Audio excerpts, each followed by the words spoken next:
The desert night was cold, the kind of cold that seeps into your bones, even through layers of clothes. I sat in the control room of the Mojave Deep Space Station, clutching my coffee like a lifeline.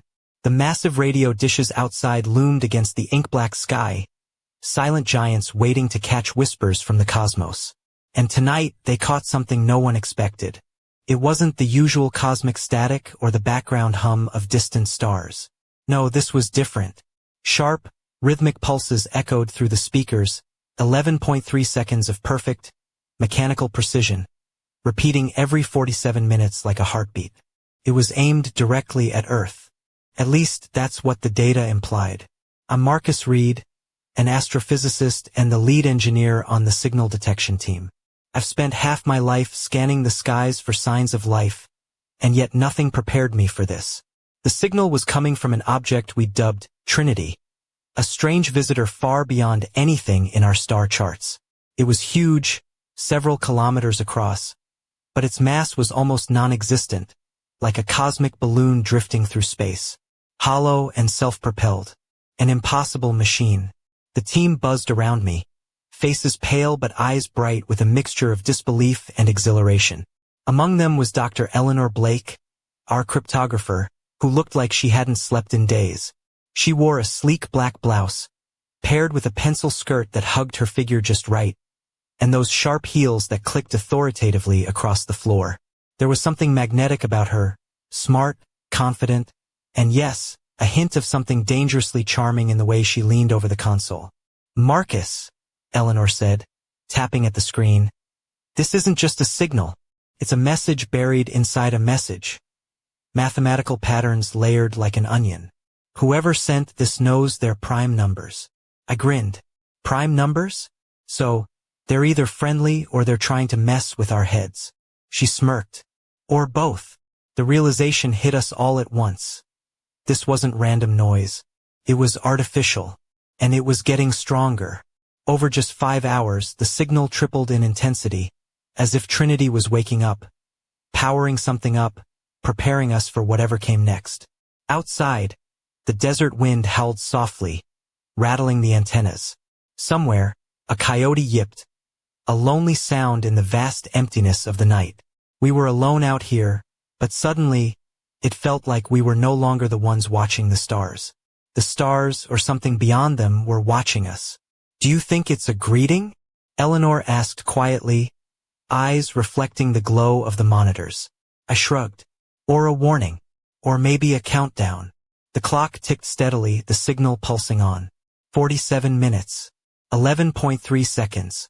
Repeat. And as the first hints of dawn painted the horizon, I realized one terrifying thing. This was just the beginning. The sun was just beginning to burn away the chill when I stepped outside, stretching my legs beneath the vast Mojave sky now blushing with morning light. The radio dishes stood silent for now, but inside, the hum of computers and whispered conversations never ceased. Trinity's signal had become the heartbeat of our days and nights. Back inside the control room, Eleanor was already at her station, the soft glow from her monitors illuminating her sharp cheekbones and the delicate silver necklace resting just above the collar of her blouse. Her eyes, green, sharp, and impossibly focused, tracked the intricate patterns that danced across the screen. "Morning, Marcus," she said without looking up. "You might want to see this." Curiosity piqued, I leaned over her shoulder. The signal's nested modulations were evolving. What had started as a steady pulse was now weaving complex mathematical sequences, prime numbers interlaced with fractals and what looked suspiciously like the Fibonacci spiral. It was like someone had taken a cosmic Rubik's Cube and twisted it into a message. I rubbed my jaw. This thing's got a sense of humor, doesn't it? Fibonacci sequence? I half expect it to start playing Beethoven next. Eleanor chuckled softly, a sound that cut through the sterile hum of machines like a warm breeze. Maybe it does. Or maybe it's just showing off. The team was buzzing with theories. Some argued it was a simple status beacon, a cosmic postcard from a long-dead civilization. Others whispered about quarantine protocols, warnings not to interfere with something we barely understood. And then there was Dr. Ian Sharp, the theoretical physicist who'd flown in from Cambridge. He was the wild card of the group, unconventional, brilliant, and prone to dramatic flourishes. Ian paced the room, his rumpled tweed jacket brushing against the consoles, mumbling to himself about quantum entanglements and non-linear causality. At one point, he stopped abruptly, looked directly at me and said, "Marcus, this isn't just a message, it's a challenge. A puzzle wrapped in a riddle, wrapped in cosmic enigma." I laughed. "So, basically, it's the universe's way of trolling us?" He grinned, eyes twinkling. "Exactly." As the hours passed, the signal's intensity kept climbing. Trinity seemed to be gearing up for something, like an ancient machine slowly powering back to life after eons of silence. And then, just when we thought we had time to breathe, the unexpected happened. At 11:15 p.m. local time, the signal shifted. The broad, rhythmic pulse collapsed into a narrow, laser-like beam aimed precisely at Earth. It was a cosmic spotlight, cutting through the void with surgical precision. The room fell silent as the magnitude of what we were witnessing sank in. Natural signals scatter like the light from a bonfire, but this was different. A beam, focused and deliberate, like someone aiming a flashlight directly into our eyes. Eleanor leaned forward, voice barely a whisper.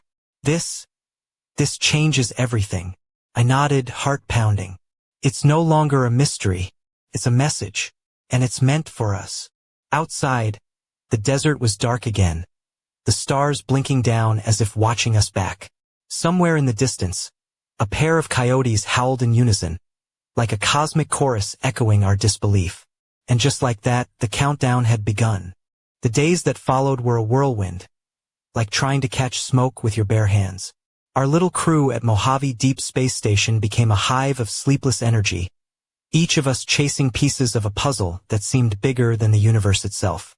Trinity's beam was locked on us, steady and unrelenting, as if it had a schedule we were just starting to glimpse.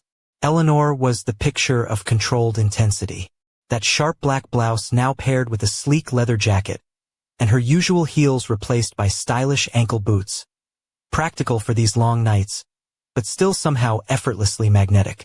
She'd pace the room, fingers flying over the keyboard, decoding layer after layer of nested signals. Occasionally, she'd glance my way with that half-smile that said, "You don't get it yet, but this is fascinating." And maybe she was right. One evening, the room was charged with nervous energy as Ian Sharp, looking more disheveled than usual, burst through the door clutching a stack of printouts. His wild gray hair was even messier, and his tie was hanging loose like he'd been wrestling with quantum physics and losing. "Marcus, Eleanor," he announced, voice breathless. "You need to see this." We gathered around as he spread the sheets across the table. The patterns in the signal weren't just random math anymore. They revealed something astounding, a three-dimensional map of star systems, hundreds of light-years away, including our own solar neighborhood. And nestled within were equations that challenged our understanding of physics, bending rules we thought were absolute. Eleanor's eyes sparkled. "It's like a cosmic blueprint, a galactic atlas." I shook my head in disbelief. "So, this thing isn't just saying hello. It's showing us where it's from, or maybe where it wants us to go." Ian's grin was nearly maniacal. "Or it's a cosmic scavenger hunt, and we're the contestants." The air was thick with anticipation when suddenly, the signal shifted again. The pulse compressed, the nested patterns accelerating like a symphony reaching its crescendo. The hydrogen frequency that had been our constant now carried dozens of harmonics layered in complex, almost musical sequences. Mathematical poetry, Eleanor called it. And then came the visuals. Our optical telescopes from Hawaii to La Palma picked up flickers of light on Trinity's surface, triangles, rotating geometrically in perfect sync. It was a visual code matching the radio patterns, a mechanical dance choreographed across the void. Watching it, I felt like we were witnessing the birth of a cosmic language. But just as hope and excitement reached fever pitch, the unthinkable happened. The signal cut out, abruptly, completely, just as Trinity slipped behind the sun's blinding glare for its closest approach. Silence swallowed the room. No signal. No pulse. No beam. Eleanor broke the quiet first, voice tight. It vanished. Ian shook his head slowly. Not vanished. Disappeared on purpose. I stared out the window at the blazing sun, a burning god hiding our visitor in its fiery embrace. The countdown had reached its climax. But the question that haunted us all was simple and terrifying. What happens when the lights go out? The blackout stretched into hours, then days. Outside, the Mojave sun scorched the desert, but inside the control room, time felt suspended, caught between hope and dread. Every monitor was tuned to Trinity's last known coordinates. Every antenna aimed with painstaking precision, but the void remained silent. The universe, it seemed, had pressed pause on us. Eleanor sat in her chair, fingers wrapped tightly around a steaming mug, the faint aroma of mint tea filling the air. Her usual confident poise had softened into something more vulnerable, yet no less determined. Her dark hair caught the late afternoon sun, shimmering with hints of auburn as she stared at the blank screen. "I keep thinking about those triangles," she murmured, eyes distant. "Like a secret handshake? Or a warning?" I nodded, feeling the weight of her words. And the timing, this disappearing act right when Trinity's closest to the sun. It's almost like it knew we'd be watching. Ian Sharp, pacing by the window, interrupted with a sudden theory. "It's a test. A deliberate blackout designed to see if we can hold steady, if we can handle the unknown." I raised an eyebrow. "You're telling me Trinity's playing cosmic hard to get?" He grinned, despite the tension. "Exactly. The universe's ultimate tease." Just then, the room's atmosphere shifted. A faint pulse flickered on the monitors, weak, nearly imperceptible. It wasn't coming from deep space. No, this was different. It was here, in Earth's own upper atmosphere, hovering over the South Atlantic. Eleanor's eyes snapped open. "The South Atlantic anomaly, that's our planet's magnetic weak spot. Like the universe's own soft underbelly," I added. The signal was the same 11.3-second pulse, repeating every 47 minutes but muffled, as if echoing from a great distance within our own backyard. It was a ghostly reflection of Trinity's message, now trapped and broadcasting from above us. The team scrambled, cross-referencing satellite data, adjusting instruments, trying to make sense of this new development. Was it a residual echo? Some kind of automated planetary response? Or had Trinity left something behind? An artifact? A message? A legacy? Ian rubbed his temples. If Trinity's message is now embedded in our atmosphere, what else could it be? A beacon? A library? Or a trap? I caught Eleanor's gaze, the flicker of uncertainty replaced by fierce resolve. One thing's for sure, we're no longer just observers. We're part of the story now. Outside, the desert wind whispered through the cracked windows, carrying with it a sense of waiting. A pause before the next act in this cosmic drama. And somewhere, hidden beyond the sun's blinding light, Trinity waited. The return of the signal from above our heads was like a whisper in a crowded room. Faint but impossible to ignore. Every telescope, every radio dish on Earth was trained relentlessly toward the South Atlantic anomaly, that mysterious magnetic weak spot where the planet's defenses were thinnest. It was as if Trinity had chosen our world's vulnerable spot as a cosmic mailbox. The control room was tense but buzzing with renewed energy. Eleanor had swapped her leather jacket for a crisp white blouse, sleeves rolled up to her elbows, revealing a silver bracelet that caught the fluorescent light with every movement. She moved with purpose, fingers dancing over keyboards, trying to untangle the pulse's new rhythm. "It's no longer aimed at the sun," she said, eyes flicking to me. "It's broadcasting outward, into the void." I rubbed my chin, feeling the weight of the revelation. So, Trinity's gone, but its message? It's still out there, sailing through the stars on our behalf. Ian, looking like he hadn't shaved in days, leaned back in his chair, exhaustion etched into every line of his face. Or maybe it never left. Maybe the message is the real visitor. The signal itself was a masterpiece of complexity. The 11.3-second pulse repeated every 47 minutes, but inside, it carried layers upon layers of encoded data, prime number sequences, inverted DNA spirals, star maps of distant systems far beyond our reach. It was a library of cosmic secrets, compressed into a digital heartbeat pulsing just above our atmosphere. Eleanor looked up, eyes shining with a mix of awe and something darker. It's like a cosmic puzzle box. And the key, well, that's what we're trying to find. I glanced at her, feeling the electric tension in the room. The air was heavy with unspoken questions. Was this a gift from an ancient intelligence? A warning? Or something more sinister? An active program embedded in the very plasma of our planet, waiting for us to unlock it? That night, as the desert cooled and the stars blinked alive overhead, I found myself wandering outside, looking up at the vast black canvas.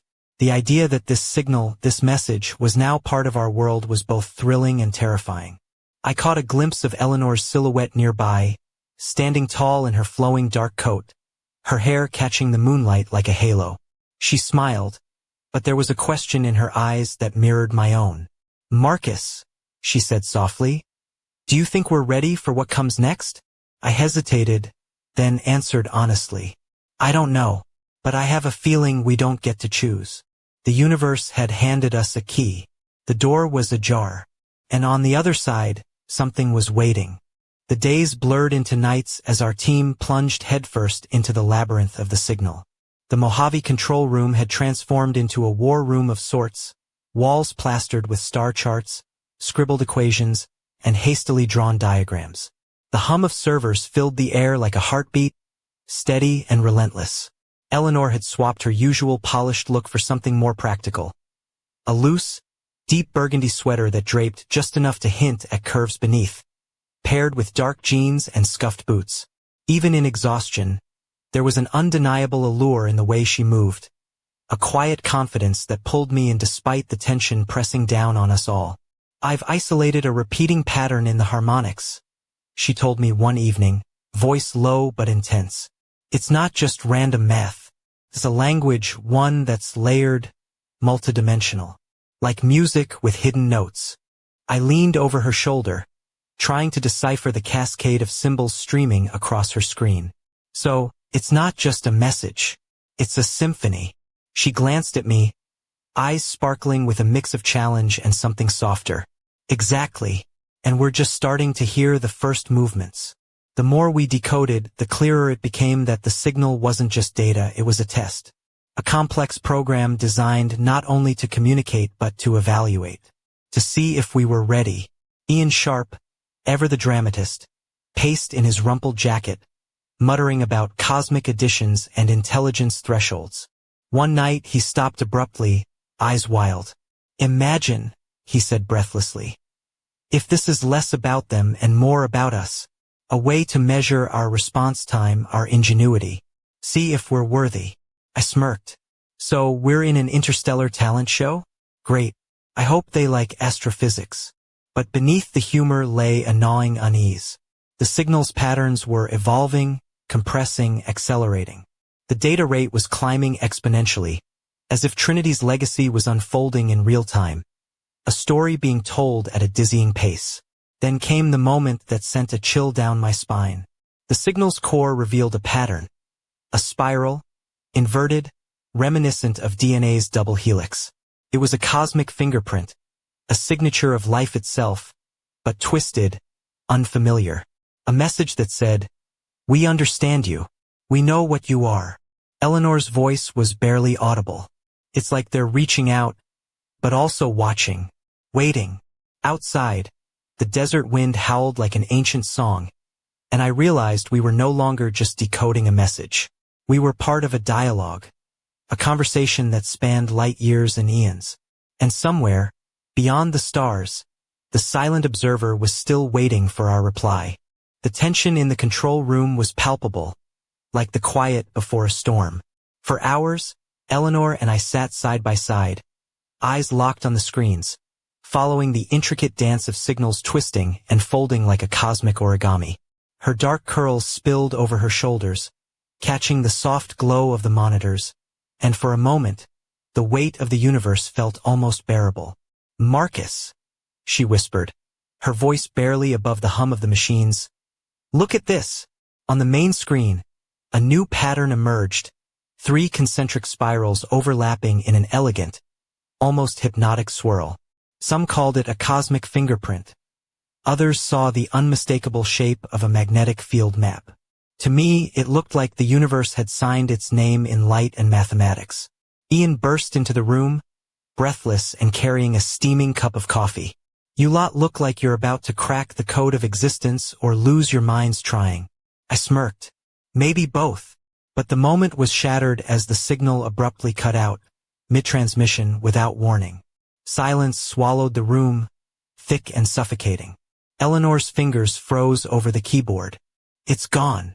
Ian rubbed his eyes, voice shaking with disbelief. "No, it can't be." Outside, the Mojave Desert stretched endlessly, the stars blinking innocently as if nothing had changed. But inside, we felt the full weight of absence, like the universe had pulled the rug out from under us. For 72 agonizing hours, we scoured the data, searched every frequency, monitored every instrument. But Trinity had vanished. No trace, no echo, nothing. It was as if it had slipped behind the sun and disappeared into thin air. I leaned back, rubbing my face. Physics says it should have reappeared by now. But it didn't. Eleanor's voice was tight, laced with something between fear and fascination. It didn't obey physics. It obeyed intention. Ian nodded slowly. The ultimate cosmic disappearing act. As the world outside moved on, unaware of the silent drama unfolding in this remote desert outpost, we faced a haunting question. Had Trinity truly gone, or had it transformed into something else? Something we couldn't yet comprehend? And then, just when despair threatened to overwhelm us, the unexpected happened. From the very edge of Earth's atmosphere, a faint signal pulsed, faint, deliberate, unmistakably the same 1.42 gigahertz frequency, the same 11.3-second heartbeat, but originating from right above our heads. The silence was broken, and with it the universe whispered back. The moment that faint pulse flickered to life above us, the entire control room jolted awake, as if we'd been holding our breath for weeks.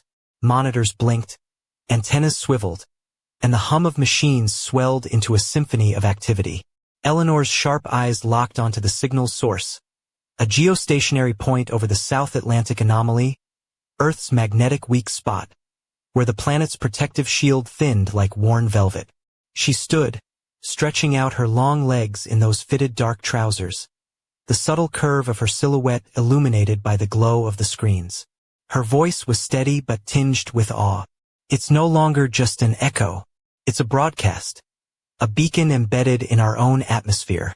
Ian, ever the theatrical, threw his hands in the air. "So, we got ourselves an interstellar Trojan horse. Lovely." I shot him a sideways glance. "Or a gift. Depends on how you look at it." But beneath the humor, a gnawing unease settled in.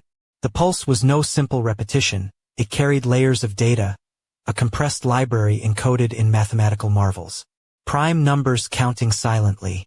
A twisted, inverted DNA helix spiraling through the code. Maps of star systems far beyond our reach.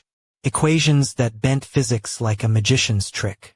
Eleanor's fingers flew across the keyboard, deciphering lines of data like a maestro reading sheet music. "It's a cosmic archive," she breathed. "An intelligence encoded in light and math." I could see the weight of it in her eyes. The thrill and the terror of holding a message from a civilization billions of years older than us. A message now woven into the very plasma and magnetic fields of our planet. Outside, the desert wind whispered secrets through the cracked windows. The stars above seemed to pulse in rhythm with the signal, as if the cosmos itself was waiting. Ian leaned back, voice low. "What if this isn't just a message, but a program? A live code running on Earth's atmosphere, waiting for us to unlock it?" Eleanor's gaze met mine, fierce and unyielding. "Then the question is, do we dare run it?" The room fell into a heavy silence, broken only by the relentless pulse from above. The universe had given us a key, and now the door was wide open. The days that followed were a relentless race against time and understanding. Our team transformed from mere observers into explorers navigating an uncharted realm of cosmic code. The control room at Mojave was a tangled web of cables and screens, glowing with streams of data that teased and taunted our limited comprehension.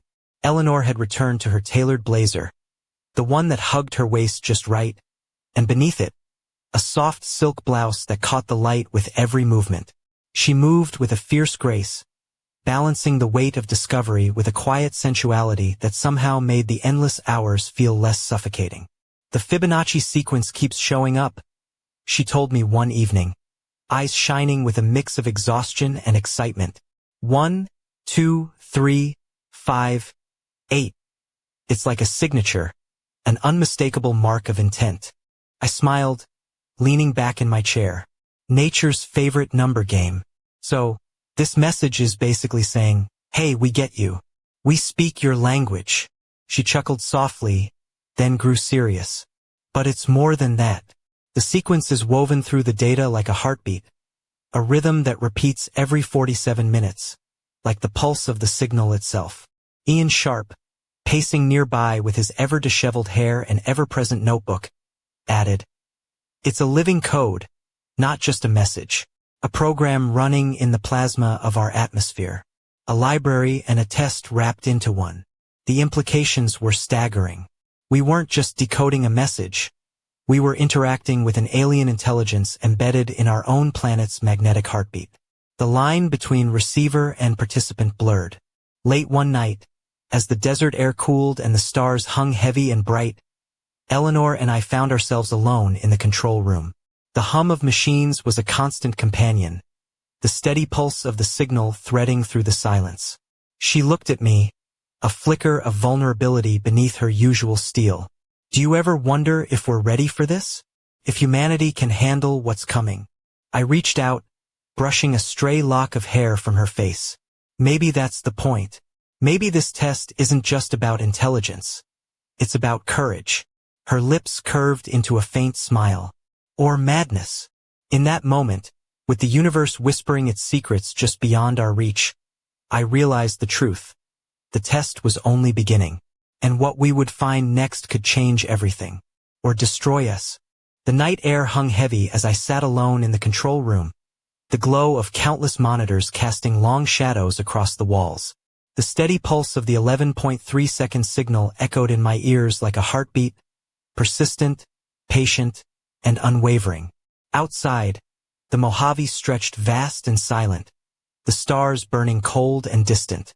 Eleanor had left hours ago, her silhouette lingering in my mind. A vision of fierce determination wrapped in that dark coat, every movement a mix of grace and fire. The weight of what we'd uncovered pressed down on me like the desert heat, and yet I couldn't tear my eyes away from the screen. The cosmic library, the inverted DNA spirals, the star charts of distant worlds, the prime number sequences were no longer just data.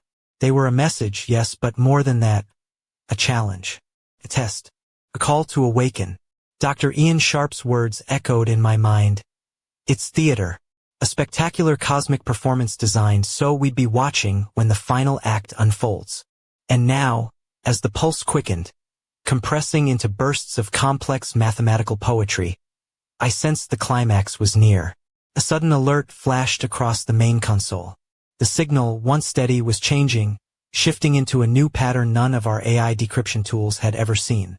It was alive, evolving, responding. I whispered into the quiet room. This isn't just a message. It's a program. And it's starting to run. The thought sent a chill through me. We had been handed a key to a cosmic code embedded in our atmosphere. A silent script now unfolding just overhead. But to what end? Outside, the desert wind stirred, carrying with it a whisper of unknown futures. Somewhere beyond human sight, something waited, watching, listening, patient. And deep inside, I knew the truth we all feared but dared not say aloud. This was no mere greeting. It was a beginning. The universe had spoken. And now the question remained. Were we ready to answer?